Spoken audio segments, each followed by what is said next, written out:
everyone, my name is Evie Lupine. Welcome back to my channel, and today I have another video for you all.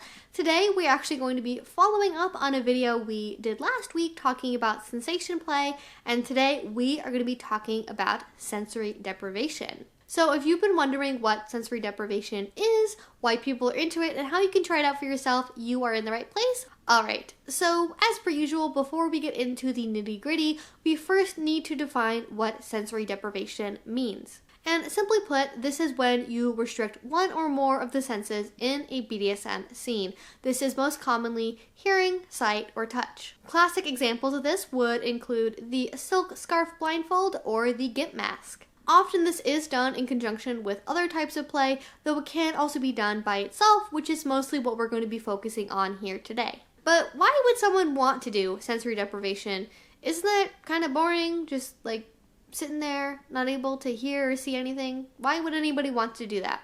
Well, actually, you're not super far off the mark. Yes, it is boring for some, but for a lot of people, having that stillness and silence actually puts them into a very calm place that they're not really able to achieve outside of BDSM. For people who get anxiety at dungeons, don't like people looking at them, just don't like the feeling of people watching them, actually having sensory deprivation can help them focus in on the scene and, paradoxically, actually focus more on the connection they have with their partner versus outside people who might be looking in on their scene. It can also be a great accompaniment to roleplay. Have you ever seen blinders on a pony player or fist mitts on an H player? For masochists, sensory deprivation can actually make them focus in even more on the pain that they're feeling.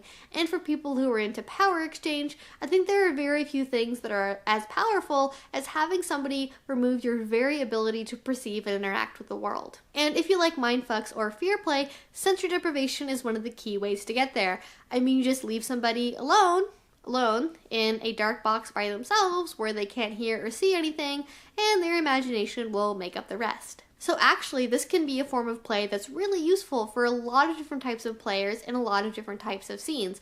Although yes, some people do still think it's boring. And now that we've already touched on a few of the ways that people engage in sensory deprivation, I'd also like to break down a little bit further exactly what types of sensory deprivation are there based on the different senses. Alright, the first one would be sight. This is probably the most common one that you will see restricted in a BDSM scene. Classically, this would be something like a blindfold or a pillowcase or mask. You can also definitely amp up the intensity of this by doing something like, for example, blind contact lenses, which I actually reviewed a long time ago on this channel, so if you're interested in that, a link to that video will be down below. Number two would be hearing. After sight, this is probably the most common sense you will see restricted. This can be done with earplugs, which are really cheap, common, easy to find. Also, if you know like those earmuffs that people wear when they're doing like construction work or woodworking, things like that, those can also be great for restricting hearing. You can also use things like pillowcases or hoods to restrict some hearing as well, although it is not necessarily as complete a deprivation as something like earplugs. If you really want to take this to the extreme level, you can also use things like noise canceling headphones, which can be pretty intense and mindfucky. Number three would be smell. Smell isn't really something you see restricted a lot in BDSM play, but if you were going to do something like that, you would probably use a really intense smell, something like a vapor rub or peppermint to actually mask other smells so you wouldn't notice them as much, and you can also get things like nose plugs. Number four would be taste. Like smell, this isn't really something you see a lot of in kink, but similarly, you can use things like really intense tastes to make it so you can't really taste anything else. Things like hot sauce, lemon, anything that's really on the extreme end of the spectrum. And I do think it is a form of deprivation when you are taking away the ability for somebody to taste really nice tasting food because their mouth only tastes like lemon or hot sauce. Some people do also include gags or loss of speech under this general umbrella. And then number five, the last one would be touch. This is in kind of the middle in terms of how common it is, although I don't think a lot of people even realize that they are restricting touch when they do this. Most commonly, you'll see things like mitts, so for example, the ones that H players or pet players use, and it's really anything that impacts your ability to really like touch, interact with your environment, and mitts would be the most common way to do that. You can also see things like vacuum beds, sleep sacks, etc., which can also, by secondary effect, restrict your ability to reach out and touch and kind of sense the environment in that way. Although, again, I don't think a lot of people necessarily connect that with losing a sense of touch. Alright, so now that we have discussed some of the different ways that people restrict their senses in BDSM play, I'm sure you were really wondering, okay, great, how can I try this out for myself? And you're in luck, because I do think that sensory deprivation is an area of play that I think is easier for new people to explore. It doesn't really have that high barrier to entry. The equipment you use for it is relatively simple to come across, or at least it can be. So yeah, I do think it is something that is accessible to new people. When you are trying out sensory deprivation for the first time though, I do recommend you introduce things one at a time, like not as part of a scene, but just to kind of see how it feels. So for example, just feeling how it feels to wear a blindfold, or feeling how it feels to have earplugs in. You know, just those little things so you can test things out at first, because now this might not surprise you to hear, but sensory deprivation can bring on unwanted negative feelings of claustrophobia, of not feeling like you're fully in control in a way that's not really pleasant. And so it's a good idea to test for those things beforehand, so you know prior to planning like a 2-hour long scene based around that thing, or before somebody is already tied up to a St. Andrew's cross. Then if you have tried out a few things and they feel okay, they feel good to you, then you can start to work them into scenes. Now, as I've already mentioned, sensory deprivation does pair really well with other types of play, especially with sensory play. So I would actually think about kind of putting these two together, you know, 1 or 2 elements at a time. Maybe see what it's like to have a feather tickler go down your back when you're wearing a blindfold, or see how it feels to do a little bit of light bondage while wearing a pair of noise-canceling headphones. Whenever you're doing something new like this, I do recommend keeping things short and sweet, tiny little tidbits of a scene, so you have lots of opportunities to check in, because one of the problems with sensory deprivation is it can make it harder to use safe words and to be able to tell how your partner is coping during a scene if you're not able to, for example, have eye contact with them. If you are a more advanced player looking to introduce sensory deprivation into their skill set, good news is that the sky is basically the limit when it comes to sensory deprivation. There are things like specialist equipment for people who are sensory deprivation junkies, things like sleepsacks and vacuum beds and gas masks that have a total seal with blackout lenses. There are really intense actually hoods that Mr. S Leather makes where like you have your hands over your ears and you're like zipped into this really intense mask.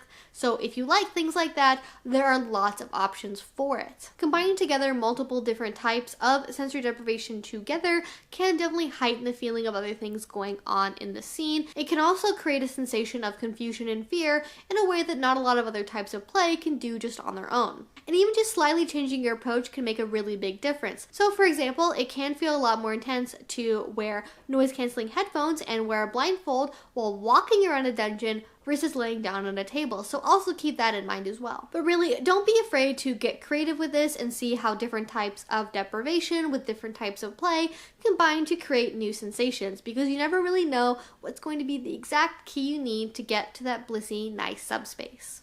And finally, because it wouldn't be one of my BDSM 101 videos without it, I do need to give some safety disclaimers and address some misconceptions about this type of play. As far as safety concerns go, the big one that I've kind of already mentioned is safe words. Because you might be blindfolded or have your other senses restricted, it can be difficult to purely rely on traditional verbal safe words. So I definitely recommend having a physical backup safe word that you can use instead, just in case those communication lines do break down, and definitely checking in, seeing how your partner is doing will go a long way as well. If you are doing sensory deprivation in a more open area where your partner might be moving around, make sure you have surfaces cleaned off appropriately. It can really ruin a scene if somebody is crawling around on the floor and it's super amazing and then they bonk their head on the coffee table and get a concussion, or they knock over an expensive vase from a table.